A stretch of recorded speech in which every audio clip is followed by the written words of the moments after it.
ओम शांति। 7 मार्च 2025। सुनते हैं आज की साकार मुरली। प्रातः मुरली ओम शांति। बाप दादा मधुबन। आज शिव बाबा बोले, मीठे बच्चे, यह अनादि अविनाशी बनाया ड्रामा है। इसमें जो सीन पास हुई वह फिर कल्प के बाद ही रिपीट होगी। इसीलिए बाबा कहते हैं सदा निश्चिंत रहो। मीठे बच्चे, यह अनादि अविनाशी बनाया ड्रामा है।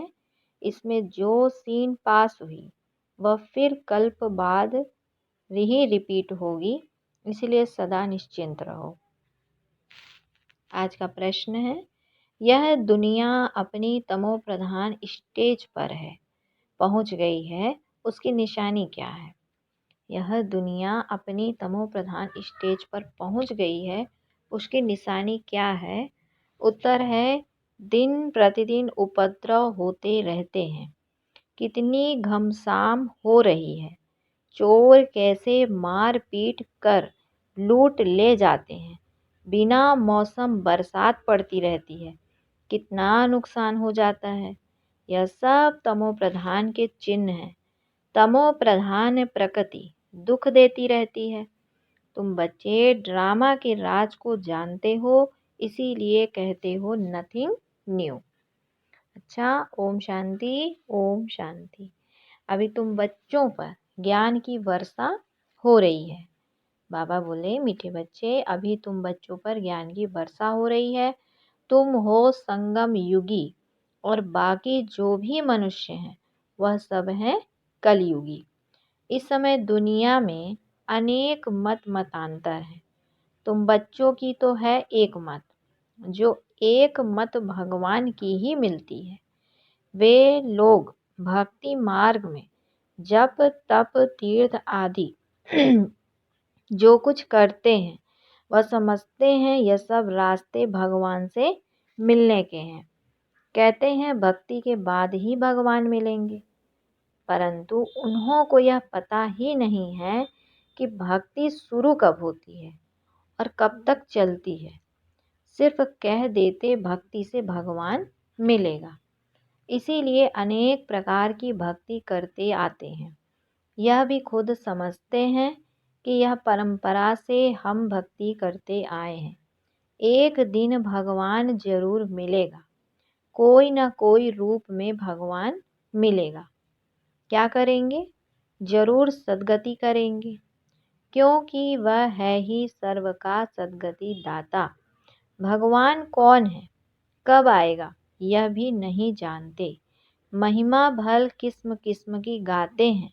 कहते हैं भगवान पतित पावन है, ज्ञान का सागर है, ज्ञान से ही सद्गति होती है। यह भी जानते हैं कि भगवान निराकार है, जैसे हम आत्मा भी निराकार है, पीछे शरीर लेती हैं।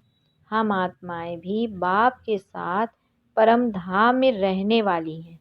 हम यहाँ की वासी नहीं हैं। कहाँ के निवासी हैं, यह भी यथार्थ रीति नहीं बतलाते हैं। कोई तो समझते हैं हम स्वर्ग में चले जाएंगे। अब सीधा स्वर्ग में तो कोई किसको भी जाना नहीं है। कोई फिर कहते ज्योति ज्योत में समा जाएंगे। यह भी रॉन्ग है। आत्मा को विनाशी बना देते हैं, मोक्ष भी हो ना सके, जबकि कहते हैं बनी बनाई बन रही। यह चक्र फिरता रहता है। हिस्ट्री ज्योग्राफी रिपीट होती है, परंतु चक्र कैसे फिरता है यह नहीं जानते। न चक्र को जानते न ईश्वर को जानते। भक्ति मार्ग में कितना भटकते हैं। भगवान कौन है यह तुम जानते हो। भगवान को फादर भी कहते हैं, तो बुद्धि में आना चाहिए ना। लौकिक फादर भी तो है, फिर हम उनको याद करते हैं तो दो फादर हो गए, लौकिक और पारलौकिक। उस पारलौकिक बाप से मिलने के लिए इतनी भक्ति करते हैं, वह परलोक में रहते हैं। निराकार दुनिया भी है जरूर। तो बाबा ने कहा कि तुम अच्छी रीति जानते हो। मनुष्य जो कुछ करते हैं वह सब है भक्ति मार्ग। रावण राज्य में भक्ति ही भक्ति होती आई है, ज्ञान हो न सके। भक्ति से कभी सद्गति नहीं हो सकती। सद्गति करने वाले बाप को याद करते हैं तो जरूर वह कभी आकर सद्गति करेंगे। तुम जानते हो यह बिल्कुल ही तमो प्रधान दुनिया है। सतो प्रधान थे, अभी तमो प्रधान है। इतने उपद्रव होते रहते हैं, बहुत घमसान हो रही है। चोर भी लूटते रहते हैं। कैसे कैसे मार पीट कर चोर पैसे ले जाते हैं। ऐसी ऐसी दवाइयाँ हैं जो सुंघा कर बेहोश कर देते हैं। यह है रावण राज्य। यह बहुत बड़ा बेहद का खेल है। इसको फिरने में 5000 वर्ष लगते हैं। खेल भी ड्रामा मिसल है, नाटक भी कहेंगे। बाबा ने कहा, खेल भी ड्रामा मिसल है, नाटक नहीं कहेंगे। नाटक में तो समझो कोई एक्टर बीमार पड़ता है तो अदली बदली कर है। इसमें तो यह बात हो ना सके। बाबा कहते हैं इसमें तो यह बात हो ना सके।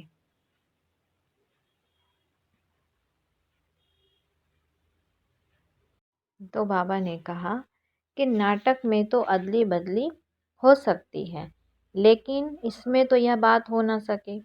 यह तो अनादि ड्रामा है ना। समझो कोई बीमार हो पड़ता है तो कहेंगे ऐसे बीमार होने का भी ड्रामा में पार्ट है। यह अनादि बना बनाया है, और किसको तुम ड्रामा कहो तो मूंझ जाएंगे। तुम जानते हो यह बेहद का ड्रामा है। कल्प बाद फिर भी यही एक्टर्स होंगे। जैसे अभी बरसात आदि पड़ती है, कल्प बाद फिर भी ऐसे ही पड़ेगी। यही उपद्रव होंगे। तुम बच्चे जानते हो ज्ञान की बरसात तो सभी पर पड़ नहीं सकती है, लेकिन यह आवाज़ सभी के कानों तक अवश्य जाएगा कि ज्ञान सागर भगवान आया हुआ है। तुम्हारा मुख्य है योग। ज्ञान भी तुम सुनते हो, बाकी बरसात तो सारी दुनिया में पड़ती है।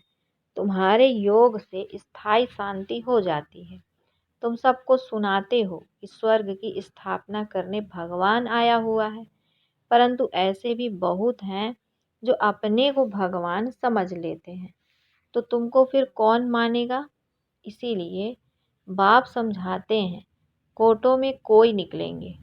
तुम्हारे में भी नंबरवार जानते हैं भगवान बाप आया हुआ है। बाप से तो वर्षा लेना चाहिए ना। कैसे बाप को याद करो वह भी समझाया है। अपने को आत्मा समझो। मनुष्य तो देह अभिमानी बन गए हैं। बाप कहते हैं कि मैं आता ही तब हूँ जब सभी मनुष्य आत्माएं पतित बन जाती हैं। तुम कितने तमो प्रधान बन गए हो। अब मैं आया हूँ तुमको सतो प्रधान बनाने। कल्प पहले भी मैंने तुमको ऐसे समझाया था। तुम तमो प्रधान से सतो प्रधान कैसे बनेंगे? सिर्फ मुझे याद करो। मैं आया हूँ तुमको अपना और रचना का परिचय देने। उस बाप को सभी याद करते ही हैं। रावण राज्य में आत्मा अपने बाप को याद करती है। बाप है ही अशरीरी बिंदी है ना, उनका नाम फिर रखा गया है। तुमको कहते हैं शालिग्राम और बाप को कहते हैं शिव। तुम बच्चों का नाम शरीर पर पड़ता है। बाप तो है ही परमात्मा, उनको शरीर तो लेना नहीं है। उसने उसने इनमें प्रवेश किया है। यह ब्रह्मा का तन है, इनको शिव नहीं कहेंगे। आत्मा नाम तो तुम्हारा ही है ही, फिर तुम शरीर में आते हो। और परमात्मा सभी आत्माओं का पिता। तो सभी के दो बाप हो गए, एक निराकारी एक साकारी। इनको फिर अलौकिक वंडरफुल बाप कहा जाता है। कितने ढेर बच्चे हैं, मनुष्यों को यह समझ में नहीं आता है। प्रजापिता ब्रह्मा कुमार कुमारियाँ इतने ढेर हैं। यह क्या है, किस प्रकार का यह धर्म है, समझ नहीं सकते। तुम जानते हो कि यह कुमार कुमारी प्रवृत्ति मार्ग का अक्षर है ना। माँ बाप कुमारी और कुमार। भक्ति मार्ग में तुम याद करते हो, तुम मात पिता हम बालक तेरे। अभी तुमको माता पिता मिला है, तुमको एडॉप्ट किया है। सतयुग में अडॉप्ट नहीं किया जाता है, वहाँ एडॉप्शन का नाम नहीं, यहाँ फिर भी नाम है। वह है हद का नाम, यह है बेहद का बाप। बेहद की एडॉप्शन है। यह राज बहुत ही गुह समझने लायक है। तुम लोग पूरी रीति किसको समझाते नहीं हो। पहले पहले अंदर कोई आते हैं, बोलो गुरु का दर्शन करने आए हैं, तो तुम बोलो कि यह कोई मंदिर नहीं है। बोर्ड पर देखो क्या लिखा हुआ है, ब्रह्मा कुमार कुमारियां ढेर हैं, ये सब प्रजापिता के बच्चे हो गए। प्रजा तो तुम भी हो। भगवान सृष्टि रचते हैं, ब्रह्मा मुख कमल द्वारा हमको रचा है। हम हैं ही नई सृष्टि के, तुम हो पुरानी सृष्टि के। नई सृष्टि का बनना होता है संगम युग पर, यह है पुरुषोत्तम बनने का युग। तुम संगम युग पर खड़े हो, वो कलयुग में खड़े हैं। जैसे कि पार्टीशन पड़ गई है। आजकल तो देखो कितनी पार्टीशन है। हर एक धर्म वाला समझते हम अपनी प्रजा को संभालेंगे, अपने धर्म को, हम जिन्स को सुखी रखेंगे। इसीलिए हर एक कहते हैं हमारी स्टेट से, बाबा ने कहा, इसलिए हर एक कहते हैं कि हमारी स्टेट से यह चीज़ बाहर ना जाए। आगे तो राजा का सारी प्रजा पर हुक्म चलता था। राजा को माई बाप अन्नदाता कहते थे। अभी तो राजा रानी कोई है नहीं, अलग अलग टुकड़े हो गए हैं। कितने उपद्रव होते रहते हैं, अचानक बाढ़ आ जाती है, भूकंप होते रहते हैं। यह सब है दुख का मौत। अभी तुम ब्राह्मण समझते हो कि हम सब आपस में भाई भाई हैं, तो हमें आपस में बहुत बहुत प्यार से चीर खंड होकर रहना है। हम एक बाप के बच्चे हैं, तो आपस में बहुत प्यार होना चाहिए। राम राज्य में शेर बकरी जो एकदम पक्के दुश्मन हैं, वह भी इकट्ठे पानी पीते हैं। यहाँ तो देखो घर घर में कितना झगड़ा है। नेशल नेशल का झगड़ा आपस में ही फूट पड़ती है। अनेक मतें हैं। अभी तुम जानते हो हम सब ने अनेक बार बाप से वर्षा लिया है और फिर गवाया है, अर्थात रावण पर जीत पाते हैं और फिर हारते हैं। एक बाप की श्रीमत पर हम विश्व के मालिक बन जाते हैं। इसीलिए उनको ऊंचे ते ऊंच भगवान कहा जाता है। सर्व का दुख हरता सुख करता कहा जाता है। अभी तुमको सुख का रास्ता बता रहे हैं। तुम बच्चे आपस में चीर खंड होने चाहिए। दुनिया में आपस में सभी हैं लून पानी, एक दो को मारने में देरी नहीं करते। तुम ईश्वरीय औलाद तो चीर खंड होने चाहिए। तुम ईश्वरीय संतान, देवताओं से भी ऊंचे ठहरे। तुम बाप के कितने मददगार बनते हो। पुरुषोत्तम बनने के मददगार हो तो यह दिल में आना चाहिए, हम पुरुषोत्तम हैं तो हमारे में वह दैवी गुण है। चेक करना है कि हमारे में वह दैवी गुण है। आसुरी गुण है तो वह फिर बाप का बच्चा तो कहला ना सके। इसीलिए कहा जाता है सतगुरु का निंदक ठौर न पाए। वह कलयुगी गुरु फिर अपने लिए कहकर मनुष्यों को डरा देते हैं। तो बाप बच्चों को समझाते हैं, सपूत बच्चे वह हैं जो बाप का नाम वाला करते हैं, चीर खंड हो रहते हैं। बाप हमेशा कहते हैं चीर खंड बनो, लून पानी हो, आपस में लड़ो झगड़ो नहीं। तुमको यहाँ चीर खंड बनना है। आपस में बहुत लव चाहिए, क्योंकि तुम ईश्वरी औलाद हो ना। ईश्वर मोस्ट लवली है, तब तो उनको सभी याद करते हैं। तो तुम्हारा आपस में बहुत प्यार होना चाहिए, नहीं तो बाप की इज्जत गवाते हो। ईश्वर के बच्चे आपस में लून पानी कैसे हो सकते हैं, फिर पद कैसे पा सकेंगे। तो बाप समझाते हैं आपस में चीर खंड हो रहो, लून पानी होंगे तो कुछ भी धारणा नहीं होगी। अगर बाप के डायरेक्शन पर नहीं चलेंगे तो फिर उच्च पद कैसे पाएंगे। देह अभिमान में आने से फिर आपस में लड़ते हैं। देही अभिमानी हो तो कुछ भी खिटपिट ना हो। ईश्वर बाप मिला है तो फिर दैवी गुण भी धारण करने हैं। आत्मा को बाप जैसा बनना है। जैसे बाप में पवित्रता, सुख, प्रेम आदि सब है, तुमको भी बनना है, नहीं तो ऊंच पद पा नहीं सकते। पढ़ कर बाप से ऊंच वर्षा पाना है। बहुतों का जो कल्याण करते हैं वही राजा रानी बन सकते हैं, बाकी दास दासी जाकर बनेंगे। समझ तो सकते हैं ना कौन कौन क्या क्या बनेंगे। पढ़ने वाले खुद भी समझ सकते हैं। इस हिसाब से हम बाबा का क्या नाम निकालेंगे। ईश्वर के बच्चे तो मोस्ट लवली होने चाहिए, जो कोई भी देख खुश हो जाए।